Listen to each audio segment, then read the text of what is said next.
भैया रो राम राम। हमें बुंदेली चुगली से प्रशांत। आज हम बड़ा मलरा तहसील अनुभाग के जो अधिकारी, हम उनसे बात करते हैं नगर की कुछ व्यवस्थाओं के बारे में और जानकारी लेते हैं। इस संबंध में आप क्या अग्रिम कार्रवाई करेंगे? जो सर बड़ा मलरा में जो जो लगभग 50 वर्षों से जल प्रदाय कर रहे हैं, जो जल पीने के जल की व्यवस्था कर रहे हैं, वो 3 बोर आज राष्ट्रीय मार्ग 934 जो निकलने वाला है उसमें अंतर्गत समाप्त हो रहे हैं। तो बड़ा मलरा में नगर के लिए जो जल प्रदाय व्यवस्था है उसकी क्या वैकल्पिक व्यवस्था करेंगे आप? देखिए, आपने अभी हमें जो जानकारी दी है कि बड़ा मलारा में जो 3 बोर राष्ट्रीय राजमार्ग में जा रहे हैं, इसमें पर्याप्त मात्रा में पानी है, आपने बताया, और पानी भी अच्छा है और पर्याप्त मात्रा में पानी होने से इसी से पेयजल की पूरी सप्लाई की जा रही है।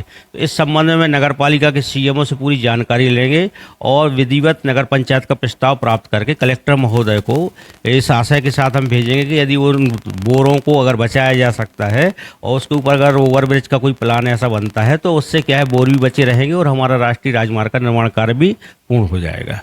इस संबंध में हम अपना प्रयास करेंगे। धन्यवाद सर।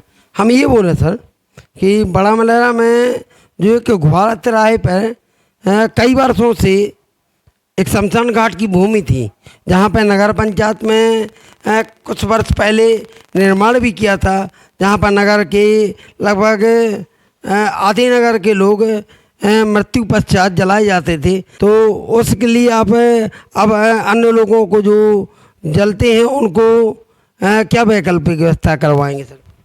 देखिए, अभी जो आपने बताया है कि पहले यहाँ शमशान घाट था, वर्तमान में इसको भूमि स्वामी बना दिया गया। इस संबंध हम तहसीलदार से जांच कराएंगे। आपके द्वारा जानकारी दी गई है, तत्संबंध में जांच कराऊंगा। वास्तविकता क्या है उसकी मैं जांच के पश्चात ही आपको बता पाऊंगा। इसके अलावा अगर शमशान घाट के लिए पर्याप्त स्थान नहीं है, शमशान घाट नहीं है, तो उस संबंध में भी मैं नगर पंचायत से प्रस्ताव लेके शमशान घाट के लिए ज़मीन घोषित कराने के लिए मैं कलेक्टर महोदय को प्रस्ताव भेजूँगा।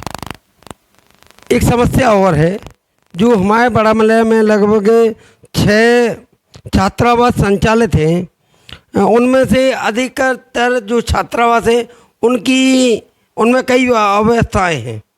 तो उनके बारे में कई शिकायतें हो चुकी हैं और कई बार कार्रवाई करके ऊपर भेजा गया है, लेकिन इसमें कोई कार्रवाई अभी तक नहीं की और ना ही आज हमें छात्रावासों में छात्रों को उतनी व्यवस्थाएं प्राप्त होती दिखती हैं। सर, इस संबंध में आप क्या बोलेंगे? देखिए, कलेक्टर महोदय द्वारा छात्रावास के निरीक्षण के लिए विधिवत दल गठित किए हैं और सबको छात्रावास अलॉट किए हैं। उसके तहत प्रति माह वो जिसको जो जवाबदारी सौंपी गई वो छात्रावास का निरीक्षण करेंगे और कर भी रहे हैं। जो कमी मिलती है उसको कलेक्टर महोदय को अवगत कराया जाता है। अगर एक आध दो जो आपने हमें छात्रावास बताई है इसमें कोई कमी होगी तो मैं स्वतः जाँच करके और जो भी सुधार होना योग्य होगा वो हम सुधार कार्य कराएंगे। धन्यवाद सर। बुंदेली चुगली से प्रधान जन की रिपोर्ट।